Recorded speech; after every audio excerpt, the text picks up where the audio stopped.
A man lies helpless in a dark alley, his body covered in wounds as blood slowly spreads across the cold pavement beneath him. Barely able to stay conscious, he struggles to understand how his life spiraled into this nightmare. As his vision blurs and the pain becomes unbearable, only one thought echoes through his mind. Has the person behind all of this completely lost their mind? And more importantly, why were they so determined to destroy him? His body trembles uncontrollably as fear overwhelms him. Unable to remain standing, he collapses onto the cold ground and crawls forward weakly. Every movement sends pain through his body, yet survival is all he can think about. In a desperate attempt to save himself, he begs repeatedly for mercy. He swears that he will never repeat his mistakes and pleads for a final opportunity to make things right. Standing over him is a man named Min-gun, dressed neatly in a suit and gripping a baseball bat. His expression remains cold as he stares down at the wounded man. The desperate words about wanting another chance echo through the alley, but Min-gun shows no sign of sympathy. Not far away, Park Kang-tae quietly watches the scene unfold. Without displaying any emotion, he lights a cigarette and takes a slow drag. His calm demeanor contrasts sharply with the chaos before him. He reflects that someone like the man on the ground would never truly understand the seriousness of what had happened. Although it is unfortunate to say, forgiveness is no longer possible. The reason is simple and unforgivable: betrayal. The wounded man continues shaking helplessly on the pavement. His voice grows weaker with every passing second as he continues calling out to his boss, hoping that some trace of mercy remains. The cigarette slips from Kang-tae's fingers and falls to the ground. The glowing ember briefly illuminates the darkness before fading. Kang-tae quietly calls Min-gun's name and declares that this incident should become an example for everyone else. Betrayal cannot be tolerated, and the consequences must be remembered. He orders Min-gun to deal with the traitor once and for all. One of Min-gun's men immediately acknowledges the command and promises to carry it out. Meanwhile, the wounded man remains sprawled across the alley floor, powerless to change his fate. Sometime later, after the matter has been handled, Min-gun approaches Kang-tae with different news. He congratulates him on his recent promotion and mentions that word has already begun spreading. Curious about what comes next, he asks whether Kang-tae will soon be transferred to Seoul. Min-gun appears excited by the development. He suggests organizing a celebration before Kang-tae leaves and explains that preparations are already underway. According to him, Ba Kang-hee has been arranging something special and wants Kang-tae to stop by once his work is finished. Hearing this, Kang-tae immediately notices something unusual. He asks why the young man from Seoul is suddenly involved. Min-gun explains that Kang-hee contacted him earlier. Apparently, he had arrived quietly and specifically requested that his visit remain a secret. The explanation only increases Kang-tae's curiosity. He pauses for a moment before asking what exactly is happening. Min-gun then reveals that he was instructed to invite Kang-tae to a gathering at Tanemon in Byongdong. The people nearby exchange confused looks. Sensing the reaction, Min-gun becomes uncertain and asks if something is wrong. He wonders whether he has made some kind of mistake. Kang-tae's expression darkens almost instantly. Frustration flashes across his face as he criticizes Min-gun for not realizing how much he dislikes events of that nature. His irritation catches everyone off guard. Realizing his mistake, Min-gun immediately apologizes. He quickly offers to call back and decline the invitation on Kang-tae's behalf. After a brief moment, Kang-tae regains his composure. He tells Min-gun to forget about it, since the person who invited him traveled all the way despite being occupied with important executive meetings. Refusing outright would be inappropriate.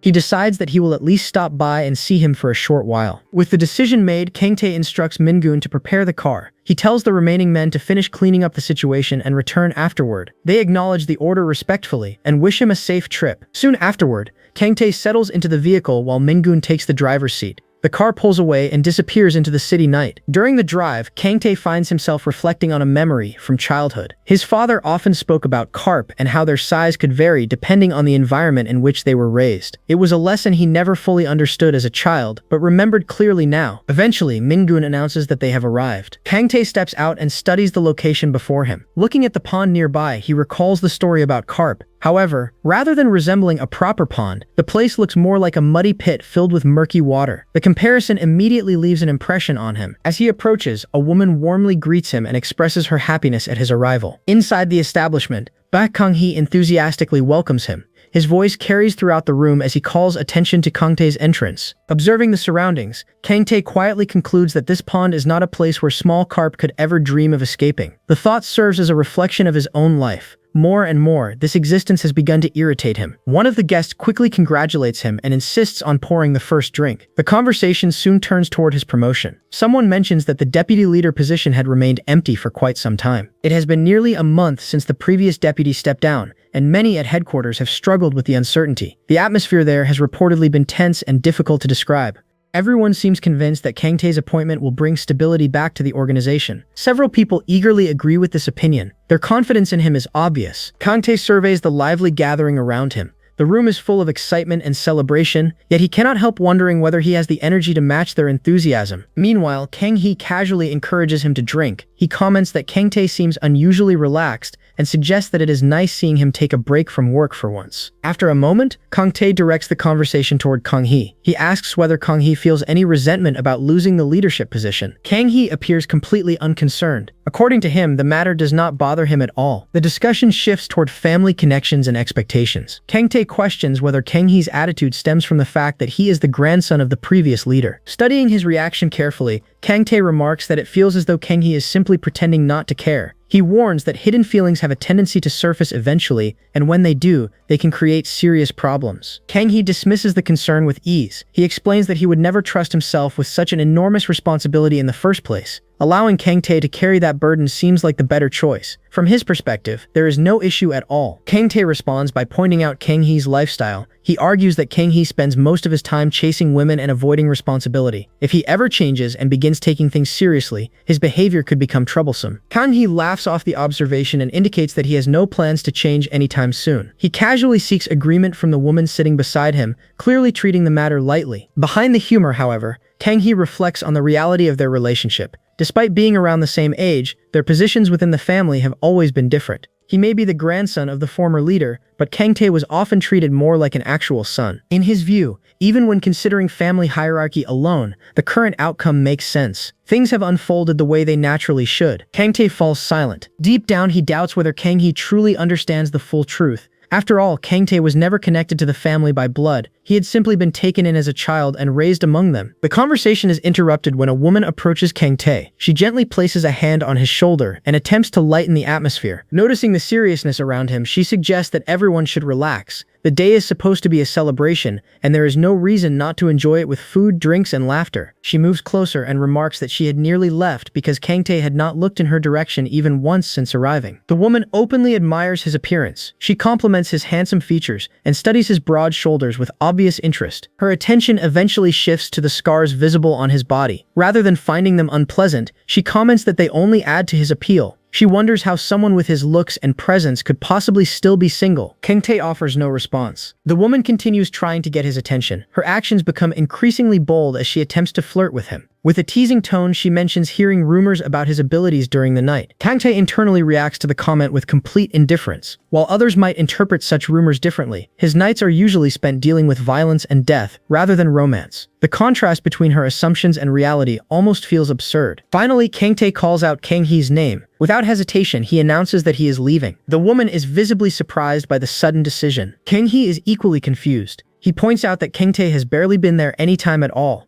The entire gathering was organized specifically to celebrate him, and leaving so quickly seems unreasonable. Ignoring the protests, Kang-tae calmly straightens his tie. He tells everyone to enjoy the rest of the evening and reminds them not to cause trouble. Then he repeats his intention to leave. As Kang-tae heads toward the exit, Kang-hee quickly follows after him. Frustration appears on his face as he questions what he is supposed to do with all the preparations he worked so hard to arrange. Kang-tae immediately points out the obvious truth. From his perspective, Kang-hee only gathered everyone together because he wanted an excuse to drink and have fun. Caught off guard, Kang-hee can only awkwardly admit that Kang-tae has seen right through him. The celebration continues behind them, but Kang-tae shows little interest in remaining. As he walks away from the noise and laughter, it becomes clear that while others see his promotion as a reason for celebration, he views it as just another step deeper into a life he is growing increasingly tired of. As Kang-tae continued walking away from the gathering, Kang-hee hurried after him.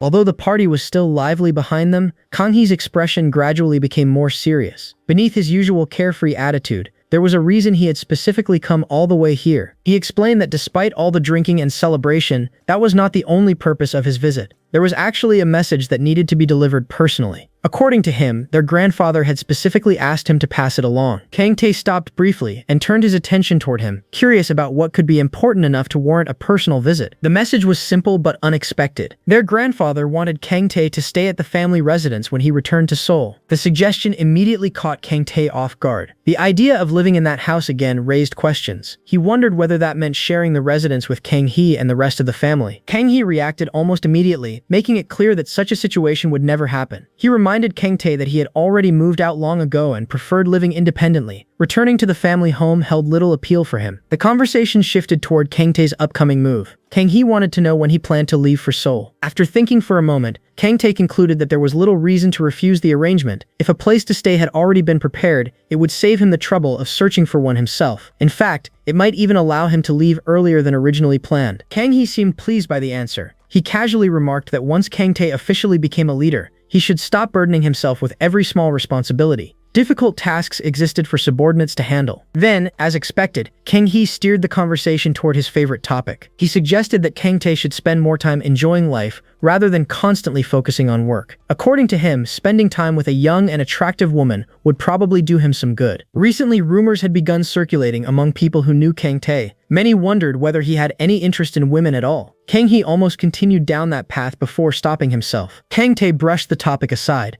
In his opinion, half of those rumors existed because people were too frightened of him to approach him in the first place. There was little point discussing it further. He advised Kang-hee to stop worrying about his personal life and return to the party where everyone was waiting. Kang-hee, however, refused to give up so easily. He continued trying to persuade him, insisting that he should loosen up and enjoy himself more often. Eventually, Kang-tae had heard enough. Without any interest in continuing the conversation, he instructed him to close the door. The door shut firmly, cutting off any further attempts at persuasion. Left standing there, Kang-hee could only shake his head and reflect on how difficult Kang-tae could be. In his view, Kang-tae's temper remained just as unpleasant as ever. Meanwhile, the vehicle moved steadily through the darkness of the night. Inside the car, silence filled the space. Kang-tae leaned back against his seat and closed his eyes, allowing himself a brief moment of rest after the exhausting day. The city lights passed by outside the windows like distant streaks of color. Suddenly, a ringing sound broke the silence. His eyes opened immediately. He noticed an incoming call and reached for the phone. However, before he could properly answer, the device unexpectedly powered off. The screen went black without warning, leaving him staring at it in confusion. At that moment,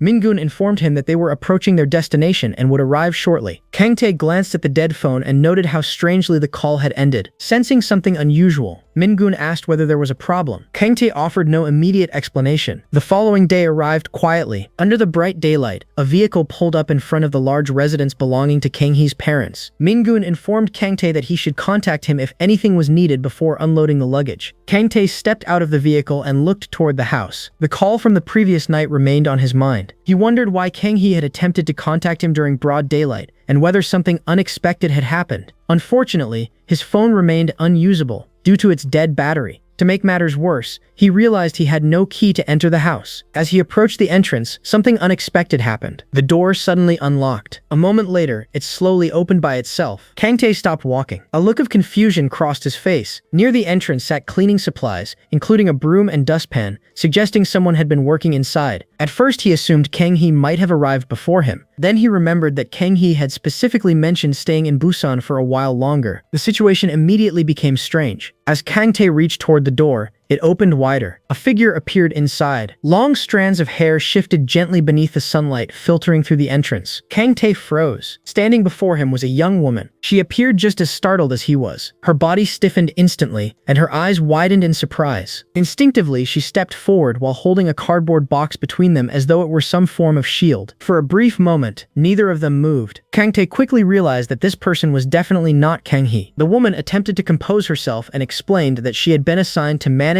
and maintain the household. Even after hearing the explanation, Kang-tae continued observing her. Something felt oddly familiar. He could not immediately determine why. There was simply something about her presence that seemed strangely recognizable. After an awkward pause, the woman finally asked who he was. Since the owner of the residence was not currently present, she believed allowing an unknown man inside would be inappropriate. Receiving no response, she tried once again to get his attention. Yet Kang-tae remained focused on studying her face. The feeling persisted. For some reason, she seemed familiar. Finally, he introduced himself as the owner of the house. At the same time, he mentioned that he had no memory of requesting a house cleaner. The woman looked genuinely confused. Still holding the box in her arms, she explained that she had been informed someone would be moving into the residence that very day. She assumed he was the individual who had arranged for the cleaning services. Kang-tae repeated that he had done no such thing. Immediately, the woman became flustered. She hurriedly explained that she had even received a key directly from the person who claimed ownership of the property. That statement caught Kang-tae's attention. He asked whether the person had personally handed over the key. After a brief hesitation, she confirmed it. Furthermore, she still had the key with her. According to her, it was currently resting inside the pocket of her coat. Kang-tae found the entire situation difficult to to believe. The fact that someone had distributed his house key without his knowledge was irritating enough. Without wasting time, he instructed her to hand it over. His tone was calm but firm. The sudden shift caused the woman to stiffen. For a moment, she could not help feeling intimidated. Kang-tae explained that someone he knew had clearly made decisions without consulting him. Not only had that person given away the key, but they had also failed to provide him with one. Placing his hand on top of the box she was carrying, he stated that recovering the key would be the first thing he corrected. The woman found herself unable to meet his gaze. Everything about him felt intimidating. His height, his expression, the scars visible on his skin, and the cold authority in his voice all made him difficult to approach. Quickly agreeing, she promised to retrieve it immediately. She searched through her pocket and eventually produced the key. However, before handing it over, uncertainty appeared on her face. She hesitated. What if he was not actually the owner? If she handed the key to the wrong person, the consequences could be disastrous for her. Kang-tae stared at her silently. Then he questioned whether she truly had grounds to doubt him. The remark instantly startled her. She hurriedly clarified that she had not meant any offense. She was simply worried about making a mistake. Finally, she extended her hand and gave him the key. Afterwards, she quickly explained that she had only entered the residence because she was instructed to do so. She was not someone who randomly wandered into other people's homes. Still clutching the box, she bowed slightly before turning around. Without wasting another second, she walked away. Kang-tae watched her leave. For a brief moment, he wondered whether the strange sense of familiarity had merely been his imagination. Eventually, he dismissed the thought. There was a far more obvious explanation for everything. The culprit was almost certainly Kang-hee. The realization immediately gave him a headache. Before he could think further, one of the movers approached. The man, recognizable by his bright yellow hair, asked whether the luggage should be carried inside. Kang-tae agreed, then he requested to borrow the man's phone for a moment. Since his own device was unusable, he needed another way to contact Kang-hee. The worker confirmed that he had Kang-hee's number and eagerly handed over the phone while casually commenting on how enormous the house was. Kang-tae thanked him and stepped away from the others. The movers continued carrying boxes while he dialed the number. As soon as the call connected, he immediately asked about the woman who had been brought into the house. On the other end, Kang-hee sounded completely unsurprised. In fact, he seemed pleased. According to him, Kang-tae had already met her, and he suggested viewing her presence as a gift. The response only made Kang-tae more exhausted. Kang-hee continued explaining his reasoning. Even though the woman was technically there for work, he believed the arrangement benefited everyone involved. Since everything had already been set up, he suggested that Kang-tae simply give it a chance. In his opinion, the woman might eventually prove useful. Rather than continuing to listen to the excuses, Kang-tae urged him to stop talking nonsense and answer properly. The conversation shifted. Kang-hee asked about the condition of the main house. Kang-tae glanced around the familiar residence before giving a simple answer. Everything looked exactly the same as before. Nothing had changed at all. After ending the call with Kang-hee, Kang-tae remained standing near the entrance of the large residence. His gaze drifted across the familiar property as old memories quietly resurfaced in his mind. He reflected on how much time had passed since he had last truly spent time in this house. The place felt frozen in time, unchanged despite the passing years. Thinking back, he realized it had probably been before he even entered elementary school. Back then, life had felt remarkably simple. There were no responsibilities weighing down his shoulders, no power struggles, no betrayals, and certainly no bloodshed. Everything had seemed carefree and distant from the complicated life he now lived. Meanwhile, outside the house, Joo Yeon-hee carefully carried the cardboard box across the yard. Her thoughts were in complete disarray. The events of the morning continued replaying in her head over and over again. Every time she remembered standing face to face with Kang-tae, a wave of embarrassment washed over her. She wondered how the situation had become so awkward. Not only had she mistaken the owner of the house for a stranger, but she had also questioned his identity while standing in his own home. The memory made her want to disappear from embarrassment. As she walked, she quietly admitted to herself that she had absolutely no idea how to act if she encountered him again. Before she could gather her thoughts, a voice interrupted her. One of the men helping move the luggage had noticed her. The man with bright yellow hair stared at her curiously before questioning what a woman was doing inside their boss's residence. Another worker immediately joined the conversation. He admitted that he had never seen her before. Joo Yeon-hee instinctively gathered her long hair and tied it back nervously. The men exchanged glances. They found the situation incredibly unusual. After all, they had worked under Kang-tae for years and could not remember ever seeing a woman connected to him in any meaningful way. The sight alone felt unprecedented. The yellow-haired man became even more curious. Studying her carefully, he wondered who she was and how she had managed to walk into the boss's house so naturally. Joo Yeon-hee immediately turned toward him, startled by the sudden attention. The man stared down at her for a moment. Then something seemed to click inside his head. Her face looked strangely familiar. The more he stared, the stronger the feeling became. He scratched his head while trying to place where he might have seen her before. Eventually, he began guessing. Perhaps she had worked at a bar. Maybe he had seen her around some entertainment district. Or perhaps his speculation never reached a conclusion. Before he could finish speaking, something struck the top of his head. A sharp pain shot through him. He groaned immediately. Standing behind him was Kang-tae. Without hesitation, Kang-tae scolded him for wasting time with pointless assumptions. The luggage still needed to be moved, and there was work to do. Instead of focusing on that, the man had chosen to gossip. The yellow-haired worker immediately straightened up. Rubbing his head, he acknowledged Kang-tae's authority and quickly backed down. Kang-tae then handed him a brand new phone. The man's expression instantly changed. His eyes widened in surprise as he examined the expensive device. He clearly had not expected such a gift. A short distance away, Joo Yeon-hee silently observed the interaction. She watched how naturally everyone followed Kang-tae's instructions. There was no need for him to raise his voice or demand respect. People simply obeyed him. Kang-tae instructed the worker to hurry because Unso needed to be taken care of, and there was still an office visit scheduled for later that day. The men quickly resumed unloading the luggage. A little while later, Kang-tae informed Min-gun that it was almost time to leave for the office. As Min-gun prepared to head toward the vehicle, Kang-tae's attention shifted toward Joo Yeon-hee. He paused. For a brief moment, he studied her quietly. Then he instructed Min-gun to wait. Turning toward Joo Yeon-hee, he suggested that she head home for the day. After all, he and his people needed to leave soon as well. However, Joo Yeon-hee immediately explained that she had not finished cleaning the house yet. There was still work remaining. She intended to leave only after everything had been completed. Kang-tae listened before asking a simple question. If she stayed behind, how exactly was she planning to lock the house afterward? The question immediately embarrassed her. She remembered that she had already returned the only key. Unable to answer properly, she simply admitted the truth. For a moment, Kang-tae said nothing. Then he reached into his pocket. Joo Yeon-hee looked up in confusion. To her surprise, he placed a key into her hand. The cool metal rested against her palm. Kang-tae explained that there had only been one original house key.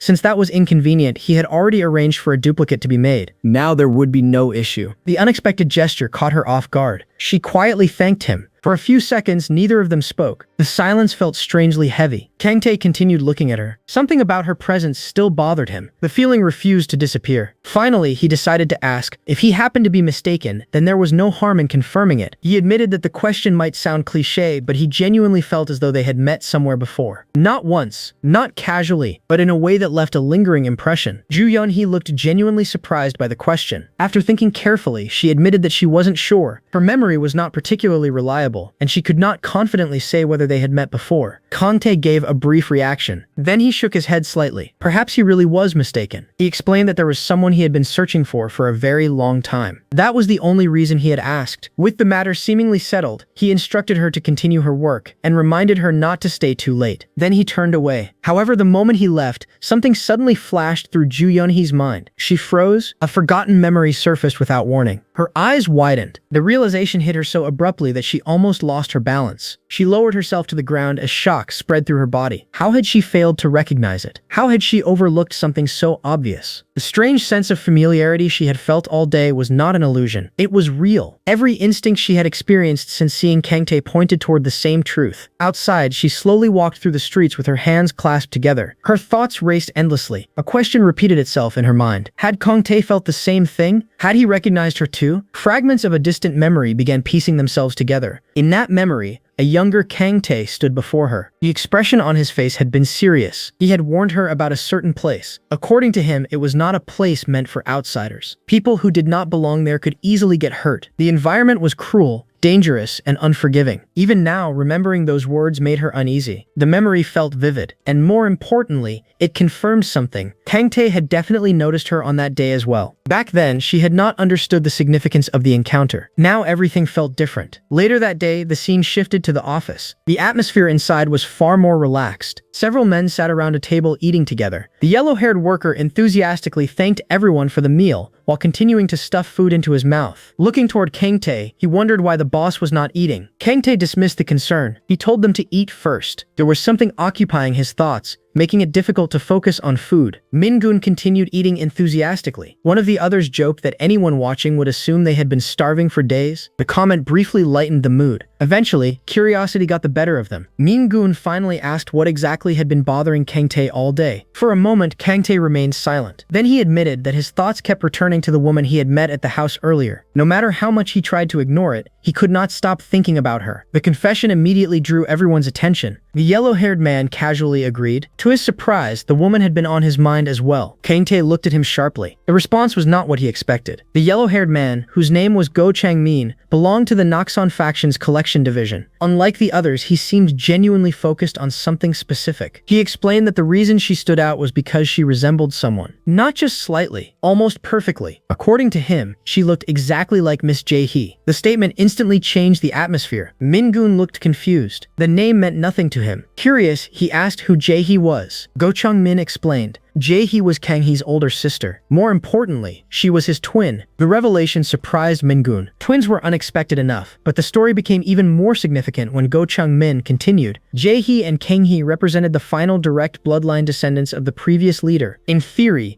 leadership should have passed through that family line. However, neither sibling had shown any interest in the organization's affairs. Because of that, the responsibility eventually fell to Park Kang-tae. Min-gun nodded as understanding dawned on him. It was his first time hearing the full story.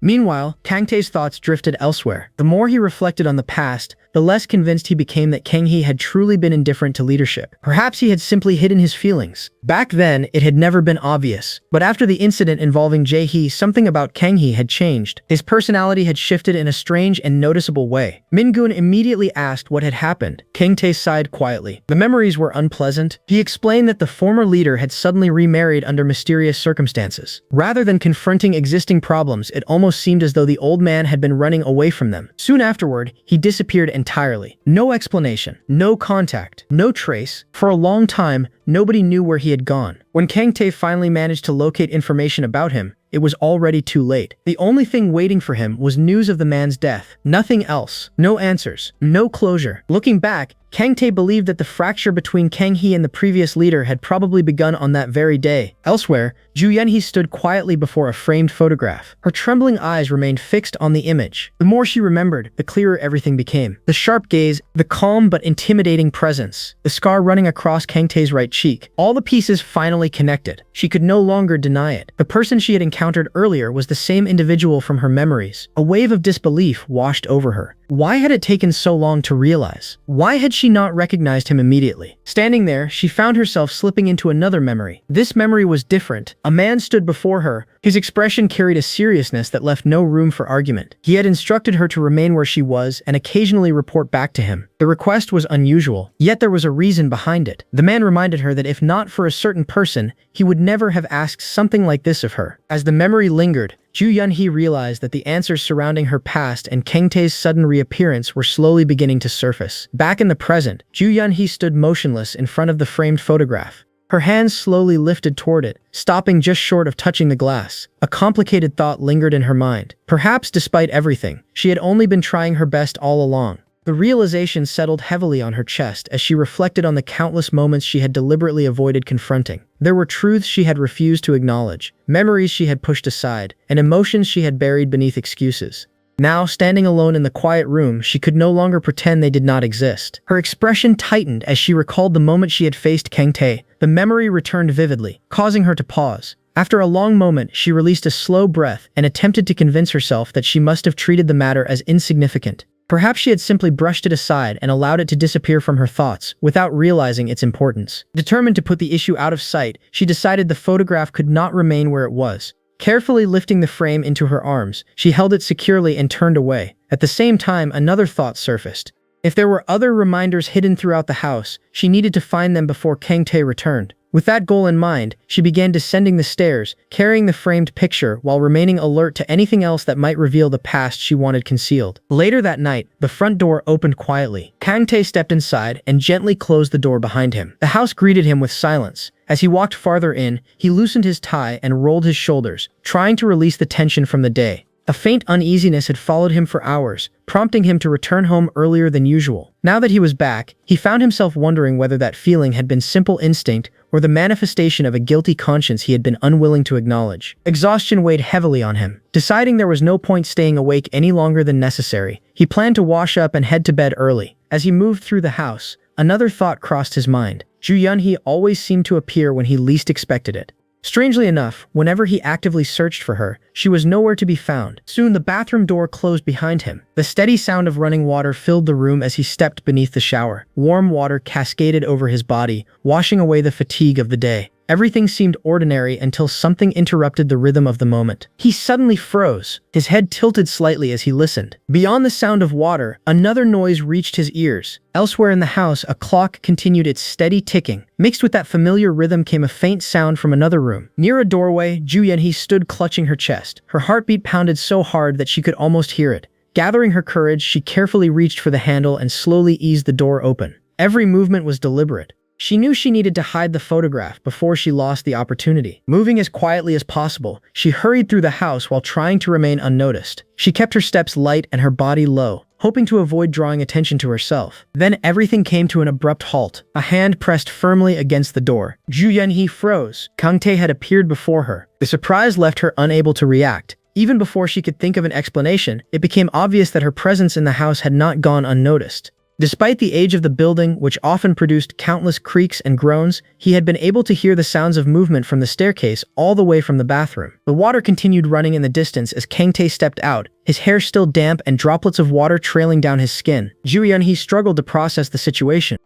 The experience left her feeling completely vulnerable. Then, all at once, her body reacted sharply. The sudden surge of exhaustion and emotional overload became too much for her to handle. Her strength disappeared, and her movements faltered. Startled by the abrupt change, Kang-tae immediately noticed something was wrong. He urged her to relax, but her condition continued changing rapidly. For a moment, confusion crossed his face. Something about her reaction seemed unexpected even to him. Then her body suddenly went limp. Supported by his arms, Joo Yeon-hee slumped against him, completely drained. Kang-tae stared at her in surprise. Uncertainty replaced his earlier confidence as he tried to understand what had happened. Looking down at her motionless form, he wondered if the overwhelming stress and exhaustion had finally caused her to lose consciousness. Time passed. The atmosphere gradually calmed. Later, Joo Yeon-hee lay quietly, her breathing soft and steady. The intense emotions that had consumed her earlier had faded into a deep, dreamless rest. Eventually, she began to stir. A faint sound escaped her as awareness slowly returned. Her eyelids fluttered open. Blinking repeatedly, she sat up and looked around in confusion. The room felt strangely unfamiliar for a moment as she struggled to gather her thoughts. Questions immediately filled her mind. She could not remember exactly when she had fallen asleep, nor could she tell how much time had passed since then. Still disoriented, she remained seated, trying to piece together the events that had led to this moment, while the lingering haze of unconsciousness slowly faded away. As Joo Yeon-hee slowly regained her awareness, a faint sound reached her ears. At first, her mind was still clouded with confusion, but the noise persisted. A moment later, she realized that someone was trying to contact her. Her eyes widened instantly. The sudden ringing shattered the quiet atmosphere of the room. Startled, Joo Yeon-hee immediately pulled the bedsheet tighter around herself. Her heart skipped a beat as she listened carefully. The sound continued without stopping, creating an increasing sense of urgency. For a brief moment, she remained frozen. Then reality finally caught up with her. Pushing aside the lingering exhaustion weighing on her body, she quickly got up from the bed. The cool air brushing against her skin made her clutch the sheet more securely around her shoulders. Her movements were hurried and slightly clumsy as she searched the room. The ringing continued, again and again and again. Each second made her feel more anxious. Finally spotting her phone lying nearby, she hurried over and bent down to grab it. The moment the screen lit up, her stomach dropped. There were countless missed calls. Her face instantly paled. A wave of panic washed over her. Without wasting another second, she accepted the incoming call. The moment the connection was established,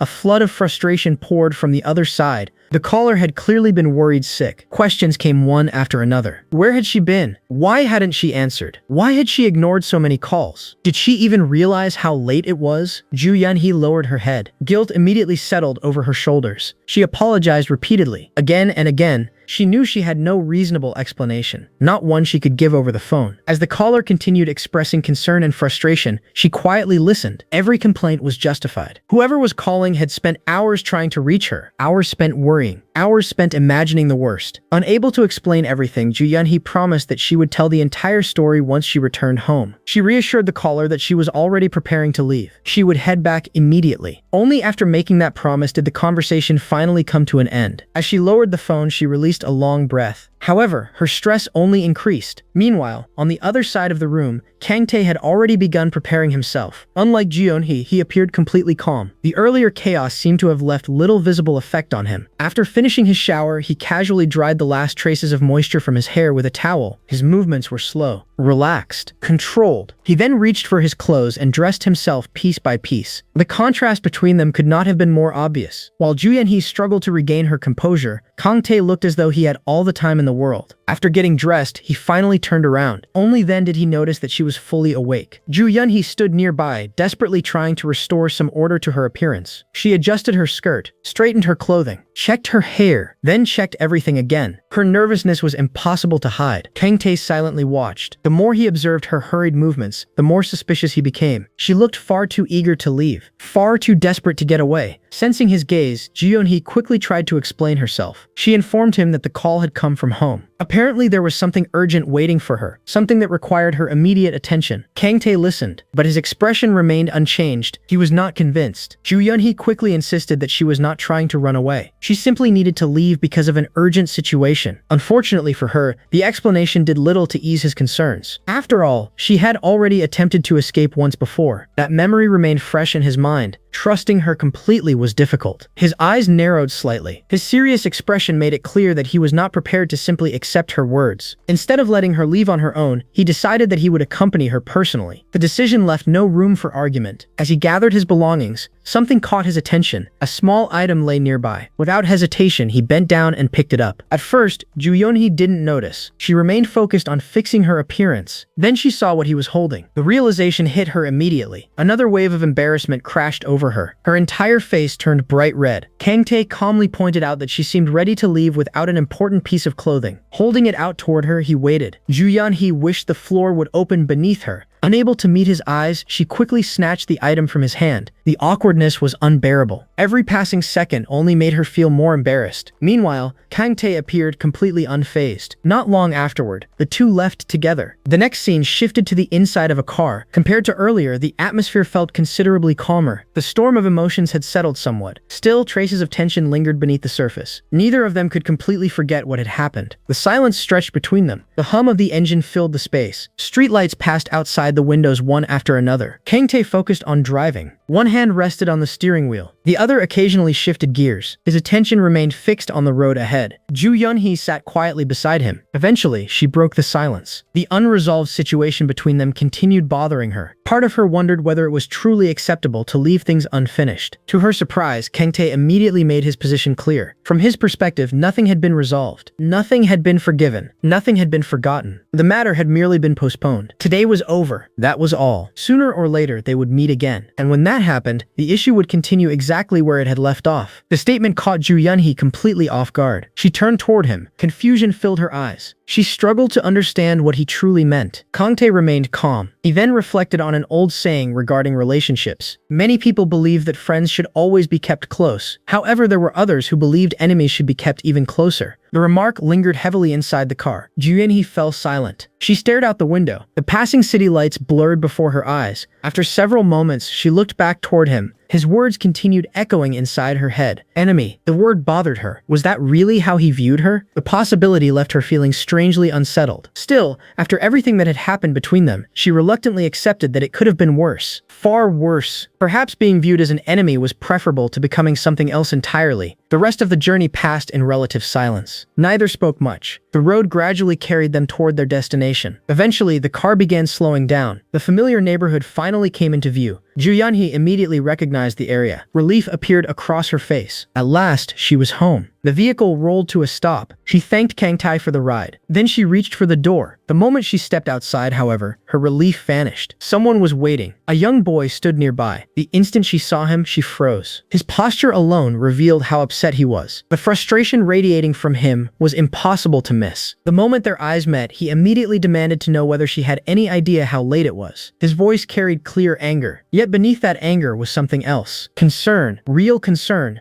The boy lowered his head slightly. His expression tightened. He admitted that he had spent the entire time worrying about her. Every minute had felt endless. Every unanswered call had made him fear the worst. Hearing that confession caused guilt to return once more. The boy, however, wasn't finished. He had no intention of letting the matter slide. His eyes suddenly shifted. For the first time, he properly noticed Kang-tae standing nearby. The discovery instantly changed the atmosphere. His expression hardened. The concern in his eyes deepened. Countless questions flooded his mind. Who was this man? Why was he here? Where had Joo Yeon-hee been all this time? Unable to contain himself any longer, he demanded answers. He wanted to know where she had gone. More importantly, he wanted to know why she had returned home accompanied by a man he had never seen before. As Yeon-hee arrived home, she suddenly froze in shock when she saw her nephew standing outside by himself. Without wasting a second, she quickly stepped out of Kang-tae's car. She told him to wait for a moment before hurrying toward the child. Kang-tae casually agreed, but as he remained in the driver's seat, confusion filled his mind. He could not understand who the boy was, or where he had suddenly come from. Meanwhile, Yeon-hee rushed over to her nephew with obvious concern. She reminded him that she had already told him she was on her way home and asked why he was outside alone. She worriedly emphasized how dangerous it was to be wandering outside at that hour. The boy immediately threw his arms around her and began crying. He complained that she still had not come home. He reminded her that she had promised to be back before it got dark. Hearing his words, Yeon-hee felt guilty and sincerely apologized. Still, she gently scolded him. She explained that going outside alone at such a late time was too dangerous.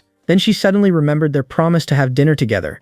A worried expression crossed her face as she realized something. She asked whether he had skipped dinner and still had not eaten. The boy quietly admitted that he had not eaten yet. Back in the car, Kang-tae continued observing the situation. The more he watched, the more he wondered whether his earlier assumptions had been wrong. Suddenly, the boy turned toward Kang-tae's car. In a burst of frustration, he kicked the vehicle and blamed everything on the man inside. Yeon-hee was startled. She immediately told her nephew that he could not say something like that. Kang-tae watched the scene and remarked that he did not know who the boy took after, but he certainly had an unusual temper. Then Kang-tae stepped out of the car. The boy complained to Yeon-hee that all she ever did was scold him. He called her mean and pointed out that she had come home late as well. As the child continued sulking, Kang-tae quietly walked over and stood behind him. The boy suddenly sensed a large presence and turned around. The sight of Kang-tae's tall figure startled him. Kang-tae calmly stated that it seemed the boy was angry at him. Even so, he pointed out that innocent cars should not be kicked. Before the boy could react, Kang-tae effortlessly picked him up as if he weighed nothing. He told him that he should not put his aunt in a difficult position after she had been waiting for so long. The child immediately struggled and demanded to be put down. He shouted angrily and even called Kang-tae a freaky kidnapper. Ignoring the protests, Kang-tae asked for the boy's name. The child stubbornly replied that strangers should not be told his name. Before the situation could escalate, Yeon-hee hurriedly intervened. She introduced him as Tan and explained that he was her nephew. Laughing awkwardly, she admitted that the situation was a little complicated. For the time being, she was taking care of him. She further explained that she had promised to eat dinner with him that day, but because she had arrived home late, he had become upset. Tan quietly looked toward his aunt as she spoke. Kang-tae accepted the explanation and commented that her being late could not really be helped. Then he casually asked what they had planned to eat for dinner. Both Yeon-hee and Tan were caught off guard by the question. Kang-tae admitted that he was hungry as well. Tan immediately became irritated and demanded to know why the man wanted that information. Kang-tae answered that perhaps it was because he wanted to eat with them. Tan could not believe what he was hearing. He loudly questioned why a stranger would want to eat with them. Kang-tae simply repeated that he was hungry. Tan instantly rejected the idea and loudly refused. However, Kang-tae paid no attention to the protest. Still carrying the child, he confidently headed toward the house. Since he was the reason Yeon-hee had arrived late, he insisted that he would pay for dinner. Tan continued shouting and resisting the entire way. He desperately called out to Yeon-hee and begged her to tell Kang-tae that she did not want him eating with them either. He repeatedly insisted that he did not want to share a meal with that man. Meanwhile, Yeon-hee remained frozen in place, completely stunned. She could only watch as Kang-tae entered her home entirely on his own accord. Soon afterward, the three of them found themselves seated together around the dining table. Instead of ordering food, Yeon-hee prepared ramyeon for everyone. Kang-tae pointed out that he had already offered to buy dinner and wondered why she was making ramyeon instead. Tan immediately responded that he had no intention of eating anything purchased by a stranger. Kang-tae then casually asked where his chopsticks were. Tan coldly informed him that there were no chopsticks for him in that house. He reminded Kang-tae that it was not his home. Watching the boy's behavior,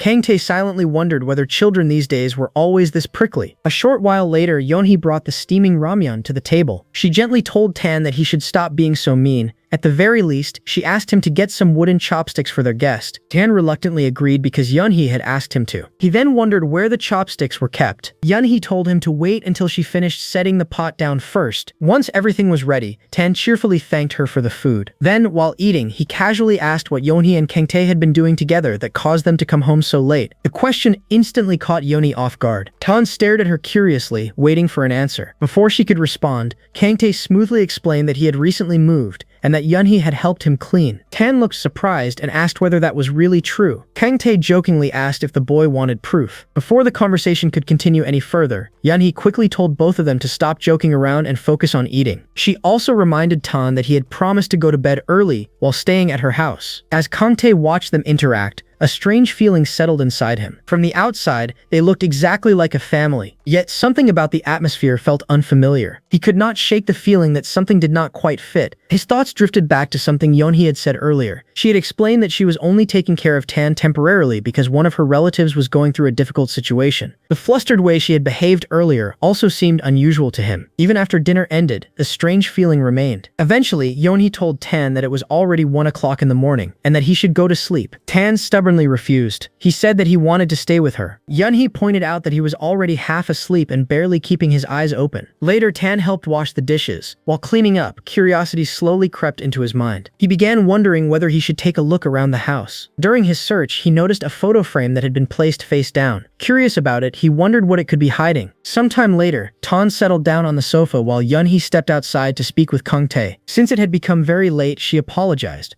She even felt bad that he had stayed long enough to help with the dishes. She explained that it would have been perfectly fine if he had left earlier. Kang-tae teasingly asked whether she was telling him to leave right that moment. Yeon-hee quickly clarified that she did not mean it that way. He laughed and admitted that he was only joking. In fact, he had already been thinking about leaving if she had not come out soon. Then he mentioned that he knew she had never intended to bring him into her home in the first place. He jokingly suggested that the entire incident should simply be called accidental trespassing. Remembering something from earlier, he brought up the fact that Tan had called her Auntie Yeon-hee. He asked whether Yeon-hee was her name. She confirmed that it was. As he prepared to leave, Kang-tae told her that he would see her tomorrow and reminded her to make sure she came to work. Yeon-hee agreed. Afterward, Kang-tae got back into his car and drove away. As he sat behind the wheel, he quietly reflected on everything that had happened. Now he finally knew her name, Yeon-hee. For some reason, he had always thought she was the type of person who could never tell a lie. Yet today, he had witnessed a side of her he had never expected. His thoughts drifted toward the overturned photo frame he had seen inside her house. The more he thought about it, the more questions arose in his mind. He wondered whether she had once worked as an actress. He questioned whether what he had seen was merely a coincidence. He found himself trying to determine where the truth began and where it ended. Part of him even wondered whether everything had been an act. Then he caught himself. He questioned why he was trying so hard to uncover the truth in the first place. Lost in thought, he lit a cigarette. As the night continued, the scene shifted back to Yeon-hee. Standing in front of a mirror, she looked at her reflection and immediately became embarrassed. Her entire body was covered in red blotches. The sensation of being bitten and sucked on still remained vividly in her memory. Even the lingering feeling lower on her body had not completely faded. Realizing the direction of her thoughts, she quickly tried to compose herself and scolded herself mentally. Determined to clear her mind, she headed to the shower. Sometime later, she stepped out after finishing her shower. Just then, she noticed her phone ringing.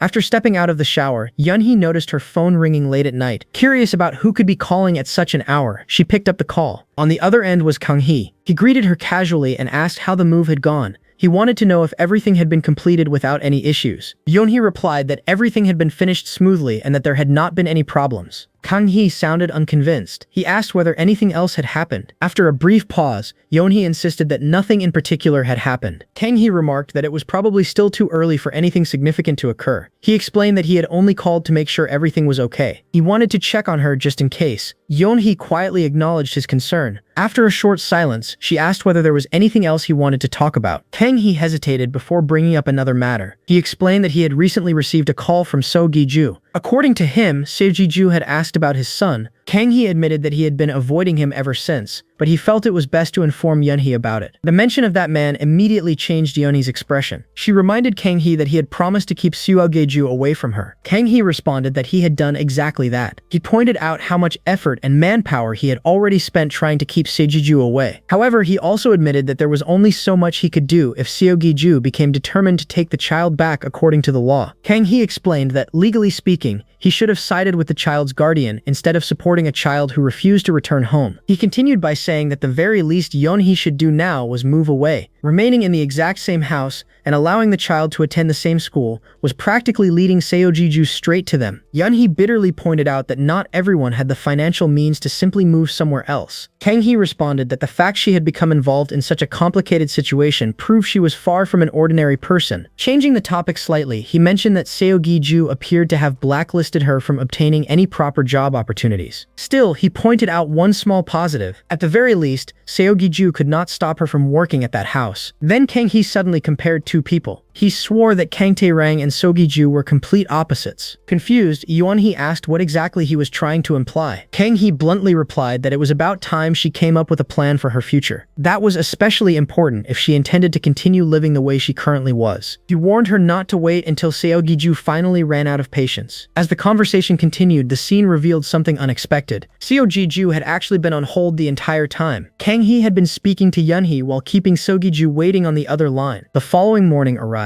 Yeon-hee headed back to Kang-tae's house for work. As she entered the quiet home, countless thoughts filled her mind. There was so much happening in her life, yet the house felt completely peaceful, as though nothing had ever happened. In the end, despite everything, she had chosen to return there once again. While looking around, she noticed a note resting on a table. It was the note Kang-tae had left behind with his phone number written on it. Yeon-hee saved the number into her phone. As she did so, she realized something. She did not even have his contact information until now. Other than the note he had left behind, she had barely seen any sign of him for quite some time. She could not even tell whether it had been a week or 10 days. Regardless, she continued spending her days cleaning a house that might never actually be used. That day was no different. She resumed her usual work, cleaning and organizing everything around her. While working, she noticed how empty the house felt. There was absolutely nothing available to cook with. She found herself wondering whether Kang-tae even ate properly at all. The memories of what had happened between them were finally beginning to fade. As she thought about preparing something, she considered making rolled eggs. After all, since he was not there, it simply meant he was out somewhere living his own life. Just then, the front door opened. Kang-tae unexpectedly returned home. Surprised, Yeon-hee commented that he was home unusually early. Kang-tae explained that he had become curious. She had stopped replying during their conversation, and he had wondered what she was doing. Observing her busy hands, he remarked that she seemed determined to keep herself occupied. Embarrassed, Yeon-hee explained that she had spent the entire day doing nothing but cleaning. She quickly added that she was not up to any funny business this time. She only wanted to be helpful in whatever way she could. Then she awkwardly brought up the incident from before. She apologized for staying around the house without permission. She also apologized for everything involving her nephew. Kang-tae listened quietly before asking whether the matter really bothered her that much. He pointed out something he found strange. From his perspective, she seemed far more concerned about how she had treated him than about the fact that she had been the one who got hurt. He wondered if she truly did not find that odd. In his eyes, she appeared so defenseless that it was genuinely concerning. His words immediately made Yeon-hee nervous. She admitted that what she was about to say might sound strange. However, she insisted that she had absolutely no intention of getting on Kang-tae's bad side. She emphasized how serious she was. More than anything, she genuinely wanted the two of them to get along. She explained that she had only wanted to try a few things and see how things would work out. Kang-tae chuckled softly. Then he suddenly stepped closer. Before she realized what was happening, he had backed her against the wall. Looking down at her, he remarked that she truly was one of a kind. He laughed quietly. To him, she did not seem like an assertive person at all. Yet somehow she behaved as though she had no fear. He wondered what she would do if someone took advantage of her again, just like before. Then his expression became more serious. He openly admitted that he found her very interesting. The confession instantly caught Yeon-hee off guard. Her cheeks slowly turned red as shyness spread across her face. And standing so close to him, she found herself unable to look away. As the tension between them continued to grow, Yeon-hee hesitated before speaking. She nervously brought up the events of that day and wondered whether they really had to be remembered as something bad. Her unexpected words immediately caught Kang-tae off guard. For a moment, he could not understand what she was trying to say. Gathering her courage, Yeon-hee clutched her shirt tightly. She admitted that she did not view what had happened that day as something negative. Then, with visible embarrassment, she wondered whether it made her strange for feeling that way. Hearing her confession, Kang-tae slowly moved closer. A faint smile appeared on his face as he realized that perhaps he had been worrying for nothing. He felt foolish for overthinking the situation. Then he gently lifted her into his arms. Putting all of their previous misunderstandings aside, he remarked that he could finally see just how fearless she truly was. Yeon-hee was caught completely by surprise. Kang-tae playfully asked how she wanted the two of them to grow closer. To him, the important thing was that they understood each other honestly. The distance between them gradually disappeared as they shared an intimate and affectionate moment together. Meanwhile, conflicting thoughts crossed Kang-tae's mind. Standing before this mysterious and suspicious woman, he felt his emotions becoming increasingly difficult to ignore. The strength of his attraction left him questioning himself. Part of him wondered whether these feelings were entirely his own choice, or whether he was simply being drawn toward her without any ability to resist. Wanting to reassure her, Kang-tae told Yeon-hee that she did not need to rush him. According to him, he was just as impatient as she was. As the evening continued, they spent more time together and grew even closer. Later, after their private moments together, the atmosphere became much calmer. While talking afterward, Kang-tae brought up something that had been on his mind. He asked whether it was really alright for Yeon-hee not to return home early that day. Eventually, it was time for her to leave. As she headed home, she found herself replaying the conversation in her mind. To her surprise, Kang-tae had apparently known all along that Tan was not really her biological nephew. The realization made her feel incredibly embarrassed. She could not help wondering why he always seemed to notice everything. Still thinking about it, she found herself questioning what Kang-tae's true relationship with Kang-hee actually was. Lost in thought, she finally arrived near her house. However, the moment she looked up, she froze. Someone was already waiting for her outside. Standing in front of her home was Seo Gi-ju. The sight of him immediately made her tense. Seo Gi-ju coldly pointed out how late it had become. It was already close to midnight. Then his expression darkened further. He remarked that for someone who had taken another person's child, she certainly seemed comfortable returning home at such a late hour. The atmosphere instantly grew heavy as Yeon-hee found herself face to face with the man she had been trying so hard to avoid.